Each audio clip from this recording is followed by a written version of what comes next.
오늘 우리가 읽은 이 본 말씀은 어떤 사람이 예수님께 나와서 자신의 어려운 문제, 즉 고민을 해결해 달라고 부탁하고 있으며 그에 대해서 예수님께서 대답해 주시고 계시는 내용입니다. 오늘 본문 13절을 보게 되면 이렇게 말씀하고 있는데요. 무리 중에 한 사람이 이르되 선생님, 내 형을 명하여 유산을 나와 나누게 하소서 하니라고 말씀하는 것처럼 지금 무리들이 모여 있었고 예수님의 말씀을 듣거나 또 예수님과 함께 있는 그 상황 속에서 그 무리 중에 한 사람이 지금 예수님을 향하여 부탁하고 있는 내용입니다. 그러면서 뭐라고 부탁하고 있냐면 내 형을 명하여 유산을, 즉 아버지의 재산을 잘 나눌 수 있도록 해달라고 부탁하고 있는 모습이 나타나고 있습니다. 정말 이 사람이 예수님께 이런 부탁을 하고 있다는 것은 어떤 의미에서는 지금 정당한 요구처럼 보여지고 그리고 예수님을 믿고 의지하는 모습이라고 말할 수 있습니다.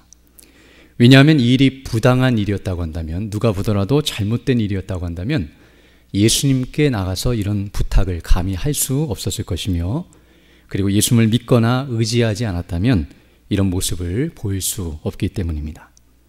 오늘 성경에는 정확히 나와 있지 않지만 이 사람이 예수님께 나와서 자신의 이 어려운 문제를 해결해 달라고 부탁하고 있는 것은 이 사람이 나름대로 예수님을 알고 있고 믿고 있다는 것을 알게 되는데요. 어떻게 믿고 있냐면 예수님은 선하시고 그리고 공의로우시고 자비하시며 그 능력과 지혜가 크신 분이라고 믿고 있기 때문에 이렇게 행동하고 있다고 말할 수 있습니다.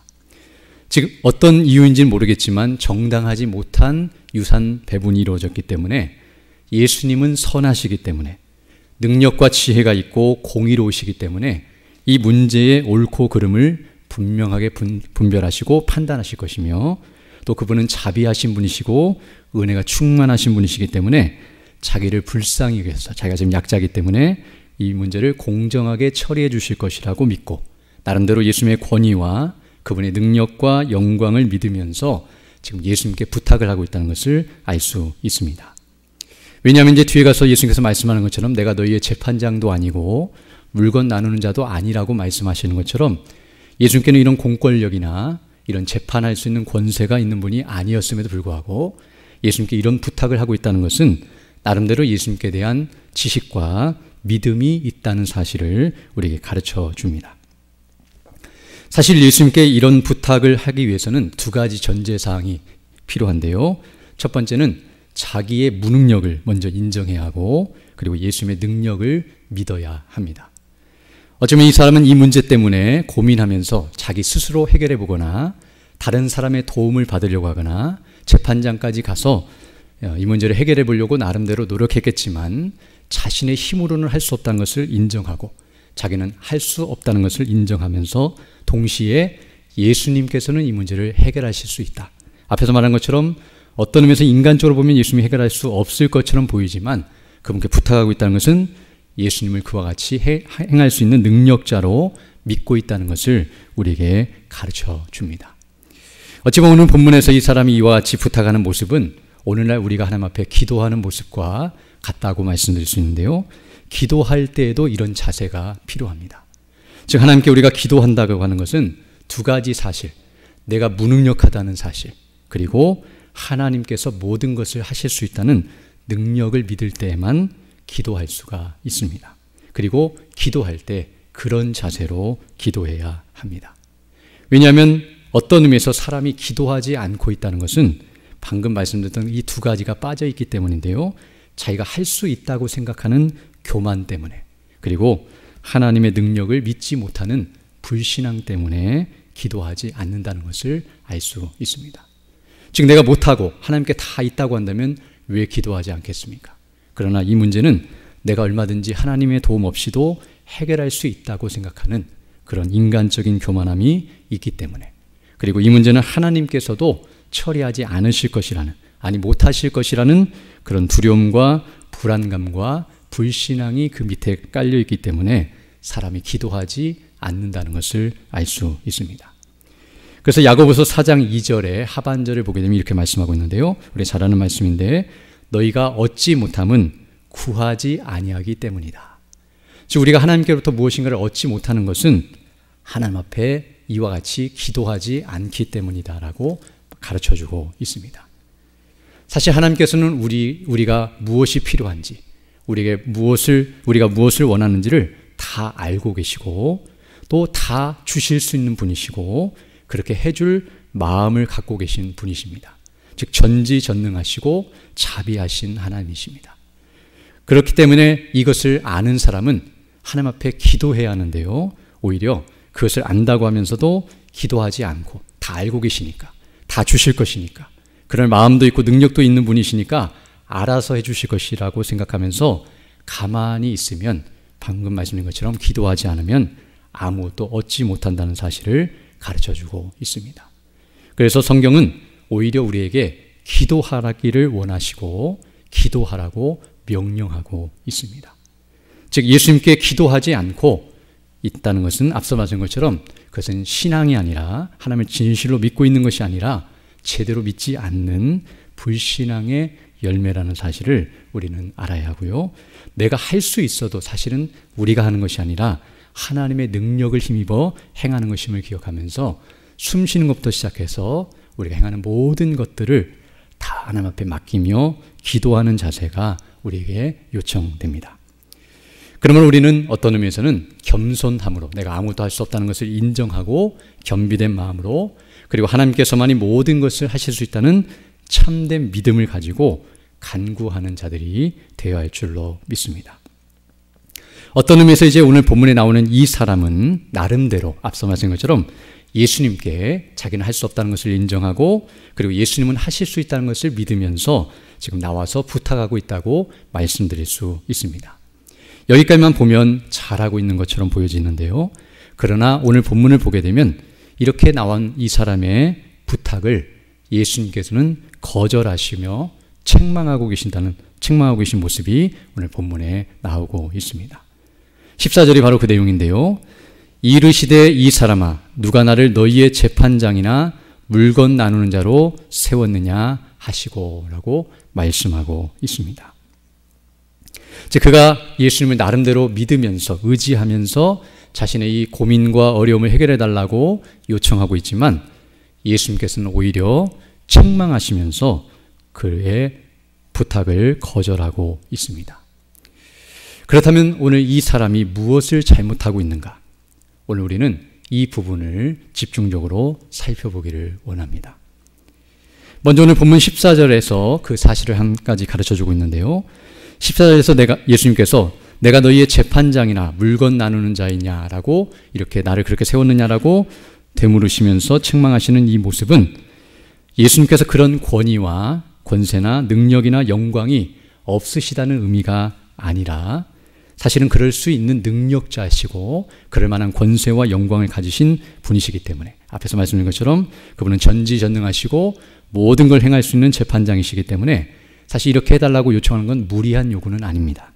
그러나 잘못하고 있는 건 무엇이냐면 예수님을 그런 일을 하시는 분으로 잘못 알고 있고 그런 일을 해달라고 강요하고 있는 것이 잘못된 모습이라고 말씀드릴 수 있습니다. 즉 이 사람이 나름대로 예수님께 대한 믿음을 가지고 나왔지만 제대로 된 믿음이 아니라 예수님을 잘못 알고 있는 이런 정도의 문제를 해결할 수 있는 분으로 잘못 알고 있고 이런 일을 해달라고 요청하고 있는 잘못된 요구를 하고 있었다는 것을 우리에게 가르쳐주고 있습니다. 이거는 무리한 요구가 아니라 무례한 요구라고 할 수 있는데요. 정말 경솔하고 합당치 못한 그런 요구라고 말할 수 있습니다. 비근한 예를 든다고 한다면 어떤 사람이 만약 대통령을 만났는데 길에서 자기가 목마르다고 해서 그 대통령에게 편의점 가서 사이다 하나만 사달라고 만약 부탁한다고 한다면 그 모습이 어떠할 것인가를 우리가 생각해 볼 수 있습니다.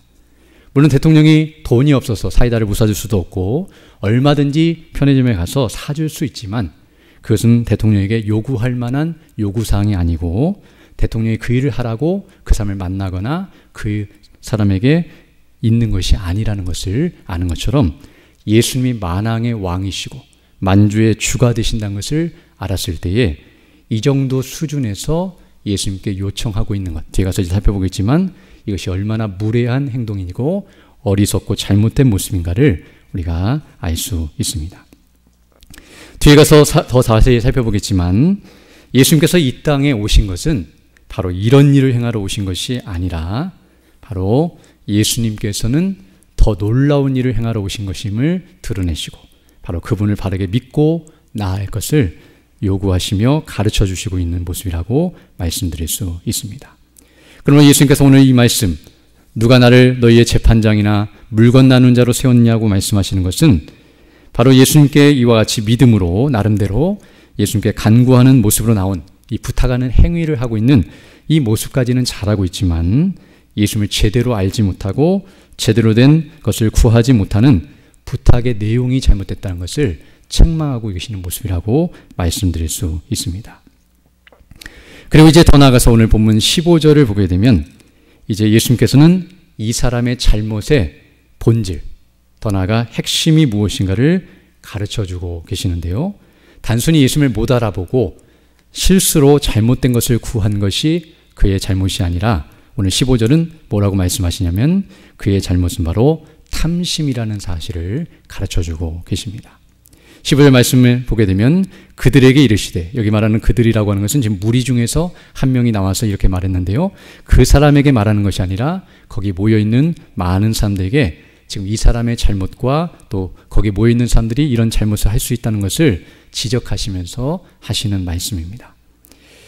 그들에게 이르시되 삼가 모든 탐심을 물리치라. 사람의 생명이 그 소유에 넉넉한 데 있지 아니하리라 하시고라고 가르쳐주고 있습니다.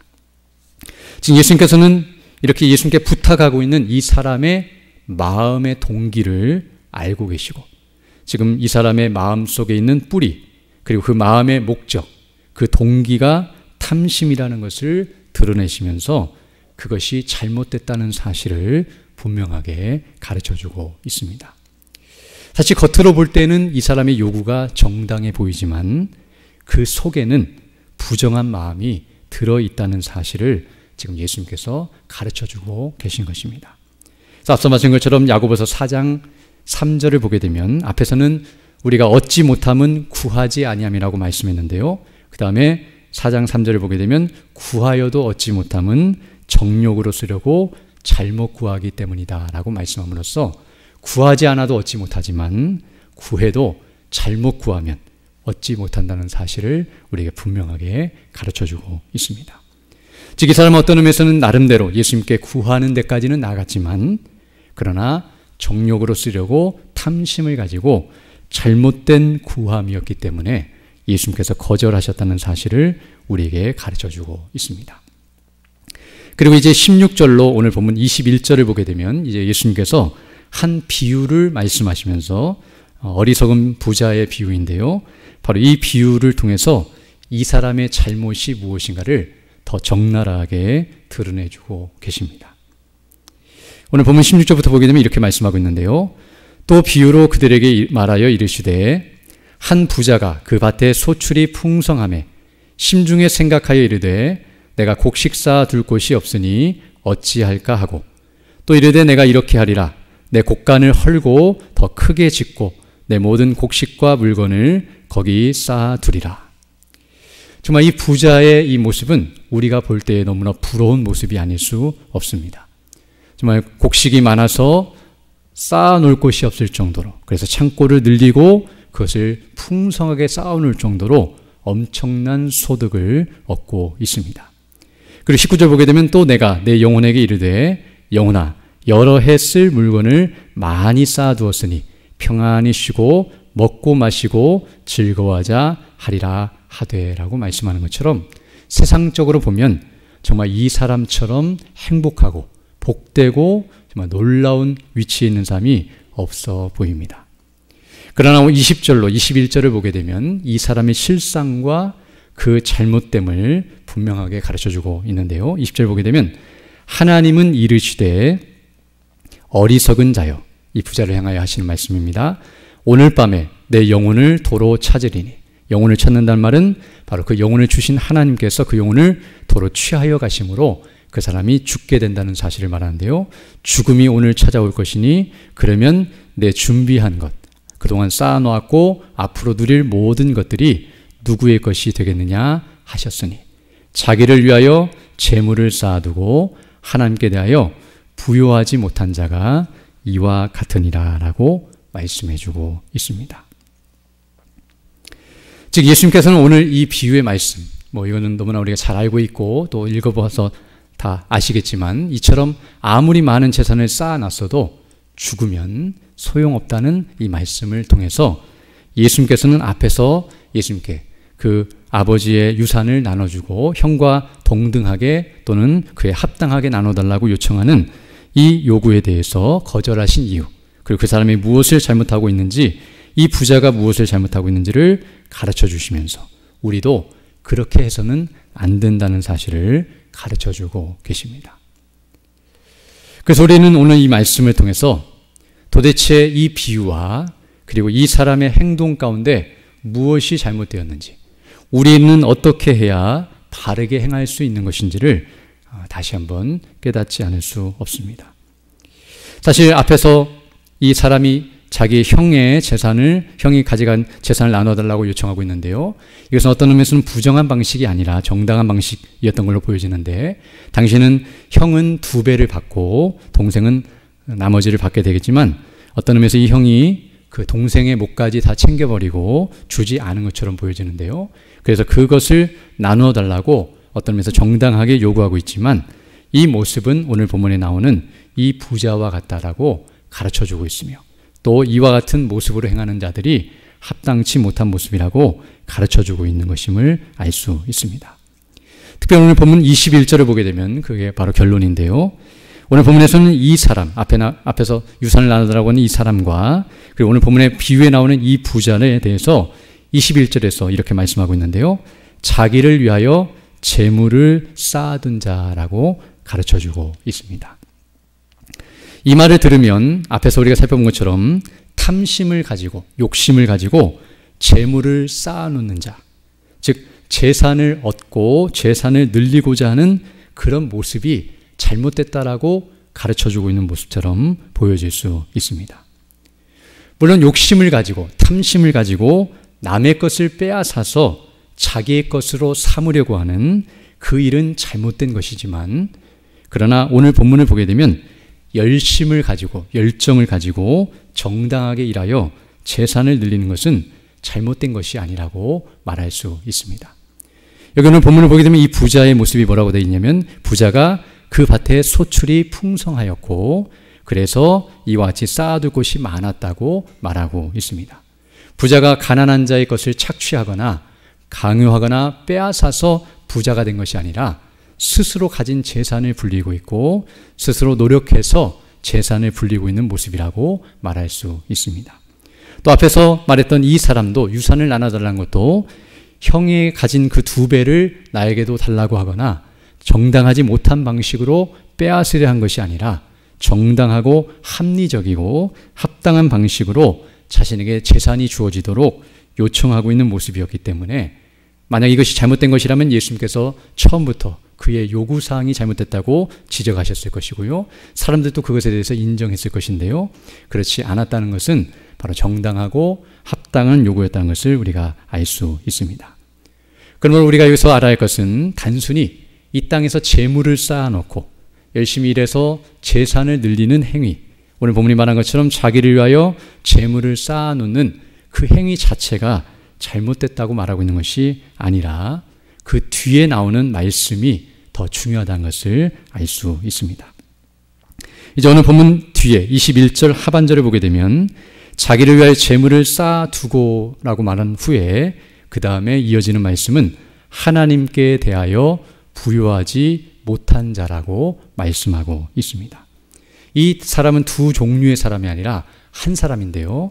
자기를 위하여 재물을 쌓아둘 뿐만 아니라 동시에 하나님께 대하여 부요하지 못한 자입니다. 이것이 중요한 것입니다. 바로 하나님께 대하여 부요하지 못한 것이 잘못이라는 사실을 지금 본문은 가르쳐주고 있고 예수님께서 바로 그 사실을 가르쳐주고 있음을 우리가 알 수 있습니다. 그렇다면 우리가 여기서 이 하나님께 대하여 부요하지 못한 것이 도대체 무슨 말인가? 굉장히 어려운 말인데요. 우리가 뭐 어떤 것에 대해서 부유하지 못하다 그렇게 말한다면 그것이 없구나라고 말할 수 있겠지만 하나님께 대하여 부유하지 못하다. 이 말은 그냥 그 자체만 읽으면 어떤 의미인지 잘 이해할 수 없습니다. 그러나 오늘 본문에 나오는 뭐뭐에 대하여, 하나님에 대하여라고 말하는 이 대하여라는 말의 원어를 보게 되면 헬라어로 에이스라고 하는 말인데요. 일종의 전치사로서 뭐뭐에 대하여라는 의미를 먼저는 가지고 있습니다. 그래서 오늘 한글 번역으로도 하나님께 대하여 부유하지 못한 자라고 이렇게 번역을 하였는데요.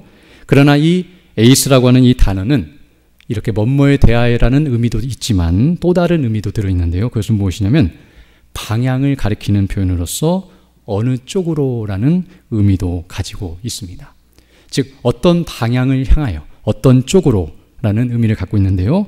그래서 이것을 영어로 번역할 때에는 toward라고 뭐뭇을 향하여라는 그런 단어로 번역을 하였습니다. 즉 그래서 다시 말씀드리면 오늘 여기 하나님께 대하여라는 이 표현은 다른 말로 의역을 하거나 또 그 의미를 살린다고 한다면 하나님 쪽으로, 하나님을 향하여, 그리고 하나님을 향하여라는 그런 의미를 가지고 있습니다. 그러므로 하나님 쪽으로, 다시 표현하면 여기 하나님에 대하여 부유하지 못한 자라는 이 표현은 하나님 쪽으로 하나님을 향하여 부유하지 못한 자라는 그런 의미를 가지고 있습니다. 이 말을 좀 더 풍성하게 그 의미를 살려서 말씀드리면 이것이 무엇을 의미하냐면 바로 이 말은 하나님 쪽으로는 아무것도 없는 상태, 하나님에 대하여 부유하지 못한다는 말은 하나님을 향하여 그 하나님 쪽으로는 아무것도 없고, 부유하지 못한다는 말은 가난하다는 뜻인데요, 빈털터리인 상태, 즉 하나님과의 관계 속에서는 아무것도 남지 않은 그런 빈털터리라는 사실을 의미하는 말입니다. 그래서 오늘 본문 21절의 말씀, 즉 전체적으로 말씀드리면 자기를 위하여 재물을 쌓아두고 하나님께 대하여 부유하지 못한 자라는 이 전체적인 말의 의미는 하나님과 관계없이 세상적으로, 육신적으로 부유한 사람을 말하는 내용입니다. 즉 그냥 단순히 부유한 사람이 아니라 하나님 쪽으로는 전혀 없는, 아무것도 없는 그런 상태에서 세상적으로만 부유한 사람, 그리고 오늘 본문은 단순히 그렇게 모든 걸 부유하게 누리는 사람도 말하고 있지만 그렇게 부유하려고 노력하는 사람까지 다 포함해서 자기를 위하여 재물은 쌓아놓지만 하나님께 대하여서는 아무것도 없거나 그것에 대해서 관심이 없는 모든 종류의 사람을 가리킨다고 말씀드릴 수 있습니다. 그리고 이 사람에 대해서 오늘 본문 20절을 보게 되면 이렇게 말씀하고 있는데요. 20절을 보게 되면 하나님은 이르시되 어리석은 자여라고 말씀해주고 있습니다. 즉 이와 같이 하나님께 대하여 하나님 쪽으로, 하나님의 관계 속에서는 아무것도 없는 이 사람은 어리석은 자라고 평가하고 있는데요. 이 평가는 사람들의 평가가 아니라 하나님의 평가입니다. 어찌 보면 이 사람은 세상적으로 볼 때는, 또 세상 사람들이 볼 때는 굉장히 지혜로운 사람입니다. 하나님과는 비록 관계가 없을지라도 세상적으로 풍요로운 사람, 오늘날 불신자들 가운데 재벌과 같이 이 땅에서 정말 풍성한 삶을 누리고 있는 사람들 보면서 사람들은 성공했다고 생각하고 정말 부러움의 대상이 되고 나도 저런 부와 존귀와 영광을 누리고 싶다고 여길 만한 사람입니다. 그러나 하나님의 평가는 이 사람을 향하여 어리석은 자라고 평가를 내리고 있습니다. 왜 어리석다고 말씀하는가? 그 이유를 이제 20절에서 하반절에서 설명하고 있는데요. 어리석은 자여 오늘 밤에 내 영혼을 도로 찾으리니 그러면 내 준비한 것이 누구의 것이 되겠느냐라고 말씀하고 있습니다. 앞서 말한 것처럼 내 영혼을 도로 찾는다는 말은 죽음을 의미하는데요. 바로 이 세상에서 아무리 부유함을 누린다 할지라도 죽음과 함께 사라져버린다는 사실을 가르쳐주고 있습니다. 즉 여기 네가 죽게 된다면 그것이 누구 것이 되겠느냐라는 이 표현은 남의 것이 된다는 뜻인데요. 그 말은 궁극적으로 내 것이 아니다, 너의 것이 아니다라는 의미를 갖고 있습니다. 죽기 전까지는 너의 것이었지만, 너를 위해서 너의 부요함이었고 너 자신을 위해서 쌓아놓아서 너의 풍성함이었지만 죽음과 함께 다 사라져버릴 것이다. 다 너의 것이 아닌 남의 것이 될 것이며 너에게는 하나도 남지 않게 될 것이다 라는 말씀을 가르쳐주고 있습니다. 즉, 이 세상의 부요함, 그것만을 추구했던 사람들이 어리석은 자로 판단되는 이유는 그 부요함을 누렸지만 결국 죽음으로 끝나버리고 남는 것이 하나도 없는, 이것이 바로 전도서에서 말하는 헛되고 헛되어 바람을 잡으려는 헛수고라는 사실을 우리에게 가르쳐주고 있습니다. 아무리 수고했고 아무리 누리고 얻었다 할지라도 마지막에는 남는 것이 하나도 없는 상태에 있게 됩니다. 그러나 더 무서운 것은 그냥 단순히 모았던 것이 사라져서 없는 상태가 아니라 앞에서 말한 것처럼 세상에 대하여, 세상과 관련하여서 모았던 것이 다 사라져서 이제 빈털터리가 되는데요. 그런데 더 무서운 것은 오늘 본문이 말한 것처럼 이제 하나님과의 관계 속에서도 아무것도 없기 때문에 세상적으로 모았던 것도 잃어버렸고, 그리고 이제 하나님 앞에 섰는데 하나님께서 영혼을 도로 찾으셔서 이제 그에게 가진 것을 물으시는데 가진 것이 하나도 없고, 하나님과의 관계 속에서 하나님을 향하여 남겨놓은 것, 모아놓은 것이 단 하나도 없기 때문에 어떤 의미에서는 전체적으로 빈궁한 상태, 아무런 위로가 없는 상태로서 이제 영원한 비참에 처하게 된다는 것을 우리에게 가르쳐 줍니다. 이것이 바로 부자와 나사로의 이야기에서 바로 부자가 처한 상황인데요. 호화로에 연락하면서 풍성한 것을 누렸지만 죽은 다음에는 다 잃어버리고 하나님과의 관계 속에서도 어떤 것도 남지 않고 물 한 모금도 마시지 못하는 비참한 가운데 처하는, 어떤 위로나 어떠한 도움도 얻지 못하는 비참한 상태에 처한다는 것을 우리에게 가르쳐주면서 바로 죄인된 인생의 모습이 이와 같다는 사실을 우리에게 가르쳐주고 있습니다. 우리는 이 사실을 알고 있고 또 믿고 있고 확신하면서도 사실은 이것을 바라보면서 정말 그러할까? 어떤 때는 마음에 의심이 되기도 하고 또 이런 사람들을 보면서 부러움의 마음이 들 수도 있지만 다시 한번 이 말씀을 상고하며 우리 자신의 상태를 돌아보고 그들의 실상을 보면서 우리 믿음을 견지해야 할 줄로 믿습니다. 오늘 본문을 보게 되면 이 사람들이 이와 같이 많은 부유함을 누리면서도 어떤 목적과 어떤 방식과 어떤 마음으로 행했는가를 오늘 보여주고 있는데요. 이 사람들은 이렇게 될 줄 모르고 이런 일들을 행했다는 사실을 가르쳐주고 있습니다. 즉 그들은 세상 재물이 전부였는데요. 그 이유는 무엇이냐면 이것이 자기의 영혼과 생명에 영향을 줄 것이라고 믿고 그 일을 했다고 말하고 있습니다. 여기 오늘 부자가 하는 말이 그것을 증명하는데요. 19절 보게 되면 이렇게 다 쌓아놓고 재물을 쌓은 목적이 무엇인가를 말하는데요. 내가 내 영혼에게 이르되 영혼아 여러 해 쓸 물건을 많이 쌓아두었으니 평안히 쉬고 먹고 마시고 즐거워하자라고 말하고 있습니다.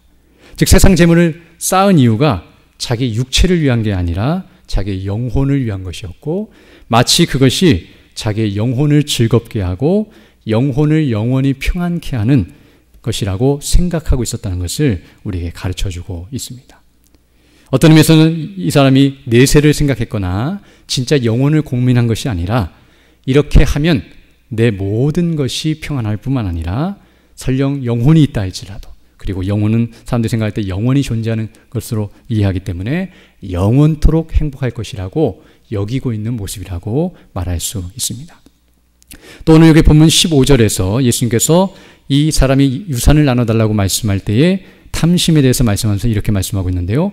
모든 탐심을 물리치라. 사람의 생명이 그 소유에 넉넉한 데 있지 아니하리라 라고 말씀함으로써 여기 사람의 생명은 단순히 목숨을 말하는 것이 아니라 그 영혼의 생명까지 포함하는 건데요.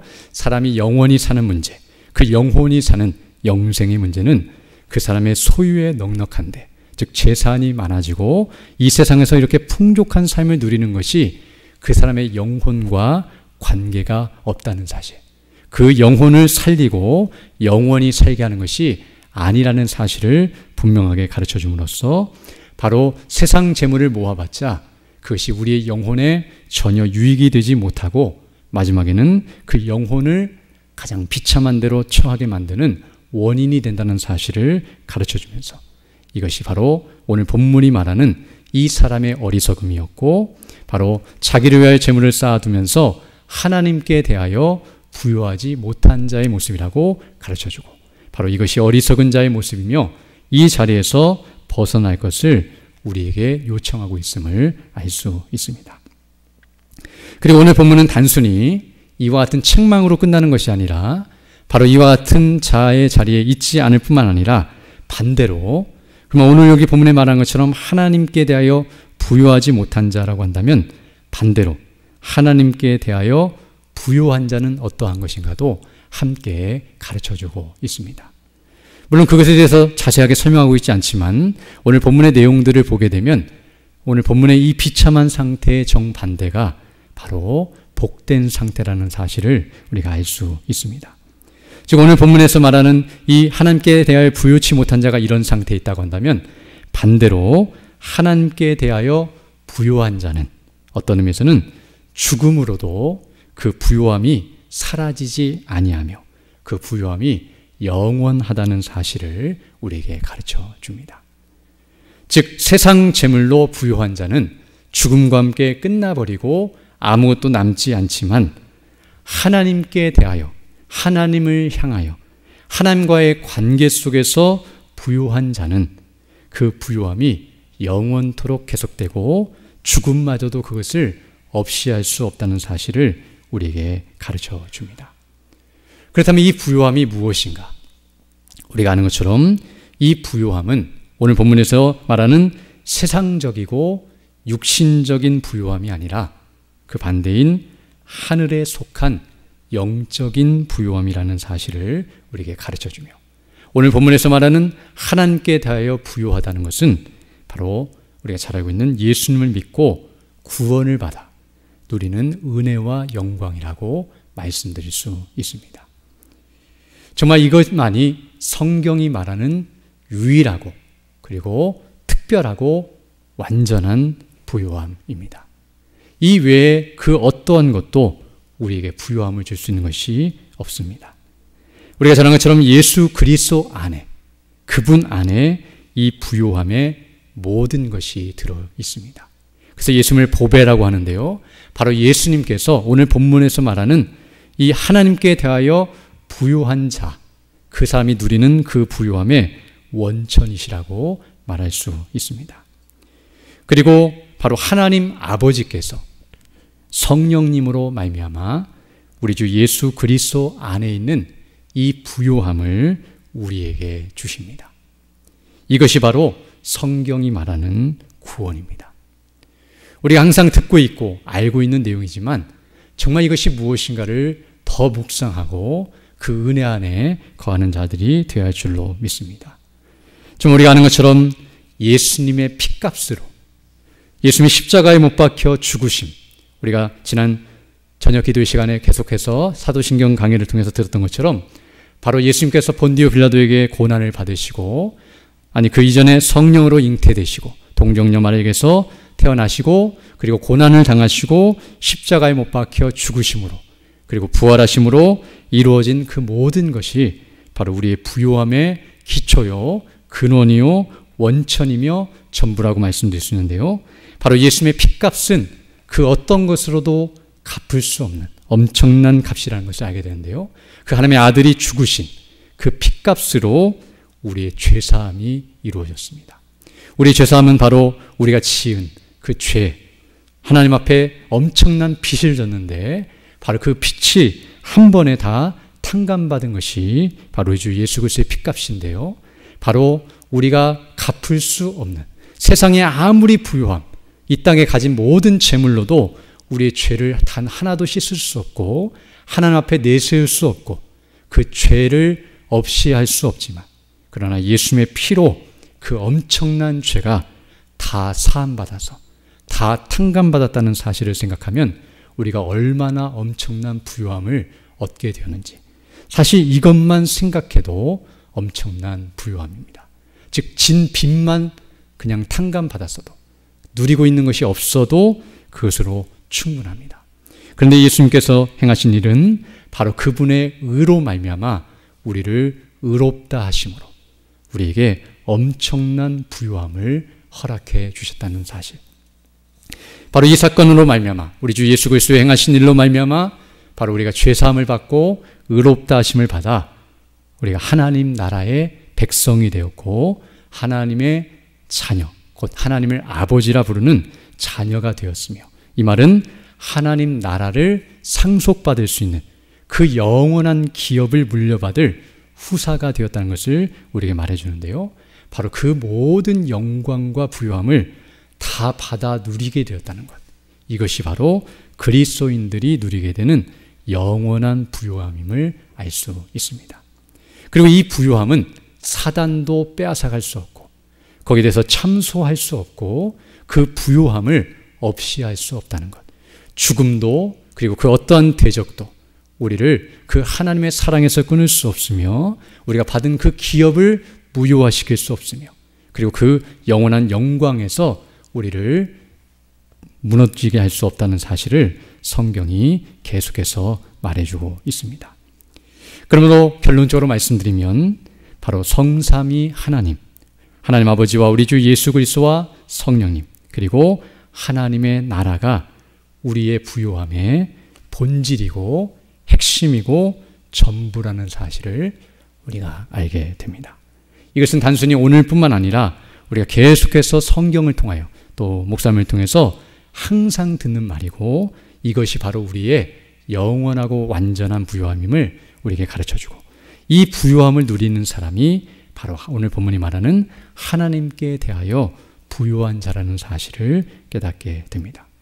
그리고 이 부요함은 바로 예수님의 초림으로 시작되었고 예수님의 재림으로 완성이 될 것입니다. 또 우리가 예수님을 믿을 때에 우리 안에, 앞서 말한 것처럼 믿기 전에는 죄 가운데 있어 영원한 비참과 그리고 영원한 가난뱅이로 하나님 앞에서 저주를 받을 수밖에 없는 그런 상태 있었지만, 이제 예수님을 믿을 때에 이 부요함이 신분적으로 시작되었고 그리고 영적으로 이미 시작되었으며 그 하나님 나라의 시민권을 이미 얻었고 그 나라의 기업을 물려받을 후사로서 이 땅에서 살아가게 되며, 예수님이 재림하시고 하나님 나라가 완성될 때에 그 부요함이 극치에 이르며 영원히 그 영광을 누리게 될 것을 성경이 줄기차게 말해주고 있습니다. 그러므로 오늘 본문에서 이제 말씀을 마치겠는데요, 오늘 본문에서 이 사람, 앞에서 말했던 형의 유산, 형이 받은 유산을 나눠달라고 요청했던 이 사람이 사실은 예수님께 나와서 구해야 할 것은 무엇이었냐면 바로 방금 말씀드렸던 이 부요함이었다는 사실, 즉 세상의 부요함, 아버지의 유산, 즉 세상적으로 풍성해지고 많은 것을 얻어서 소유가 넉넉해지는 이런 오늘 본문이 말하는 비유에 나오는 이 사람처럼 구하는 것이 아니라, 그것을 요구하고 원하는 것이 아니라 하늘의 부요함 그리고 하나님의 기업과 그 영광을 구해야 하며 바로 그것을 요청하는 것이 마땅한 자세였다는 것을 우리에게 가르쳐 줍니다. 그리고 바로 그것을 주실 수 있는 분이 예수님이시고 그것을 주시기 위해 예수님이 이 땅에 오셔서 죽으시고 부활하셨으며 바로 그 일을 행하시고 있다는 사실을 우리에게 가르쳐주고 있습니다. 그러면 이 사람이 어리석고 이 사람에 대해서 이렇게 무섭게 책망하시며 그것을 거절하신 이유는 그런 헛된 것들을 구하지 말고 참된 부요함을 구해야 하고 그 은혜로 충만해야 하는데 이렇게 쓸데없고 헛된 영광을 구하고 있었기 때문에 그 일에 대해서 예수님께서 책망하고 있음을 우리에게 가르쳐주고 있습니다. 오늘 많은 사람들이 교회를 다니고 예수님을 믿고 신앙생활하며 하나님 앞에 기도하고 주의 은혜를 구하고 있지만 어떤 때는 이 사람처럼 지금 당장 시급하거나 당장 내가 고민되거나 염려되는 문제를 먼저 하려고 그 문제를 해결해 주시기를 갈급해하면서 주님께 나아가는 일이 많이 있다는 것을 보게 되는데요. 물론 그것을 구한다고 해서 그것이 잘못된 것은 아니지만, 그러나 오늘 본문과 같이 하나님과 관계없이 또 하나님의 은혜를 생각지 아니하고 그것만을 중심으로, 그것을 전부로 여기면서 구하는 것은 세상 사람들이 구하는, 뒤에 가서 보게 되겠지만 이제 뒤에 나오는 말씀이지만 바로 무엇을 먹을까, 무엇을 마실까, 무엇을 입을까만 염려하는 이방인들의 간구이며, 우리는 먼저 그의 나라와 그의 의신 하나님의 나라와 우리 주 예수 그리스도를 구하고 그 은혜 안에 거할 때에 나머지는 하나님께서 필요한 대로 채워주신다는 사실을 우리에게 가르쳐주고 있습니다. 그러면 우리는 이 말씀을 통해서 어떤 의미에서는 이 부자처럼 세상의 부유함을 위해서 수고하는 것이 아니라 바로 이 하늘의 부유함, 참된 부유함을 위해서 수고해야 하는 것, 이게 하나님을 향하여 하나님께 대하여 부유한 자의 모습인데요. 바로 그 부유함을 얻기 위해 애쓰고 수고하는 자가 되어야 한다는 사실을 말해주고 있고요. 바로 하나님께 대하여 부유하다는 것은 하나님이 주신 부유함, 하나님께로부터 온 부유함, 하나님이 지켜주시고 보호하시고 인정하시는 그 부유함으로 만족하고 감사하며 기뻐함으로 살아가는 사람, 이 사람이 오늘 본문이 말하는 하나님께 대하여 부유한 자라는 사실을 알 수 있습니다. 우리 모두는 바로 이 부유함을 얻고 이 부유함을 누리며 이 부유함을 간구함으로 살아가야 할 것입니다. 우리 마음이 이 부유함으로 충만할 때에 사실은 이 세상의 부유함에 우리의 마음을 빼앗기지 않을 수 있습니다. 우리가 정말 하나님 나라의 영광으로 충만하다면, 우리의 신분과 우리의 영광이 무엇인지를 더 정확하게 안다면 이 세상의 것이 없다 할지라도 두려워하거나 염려하지 않게 되고요.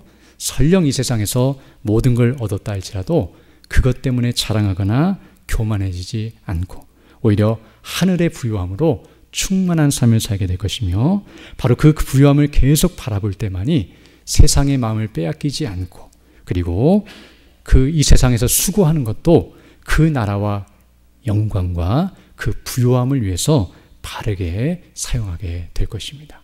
오늘도 우리가 이 말씀을 다시 한번 기억하면서 우리에게 이와 같은 부유함을 주신 하나님께 감사드리며 그 부유함의 영광을 더 누리게 해달라고 간구하고 그 은혜로 충만하여 살아가는 우리 모두 되기를 간절히 소망합니다.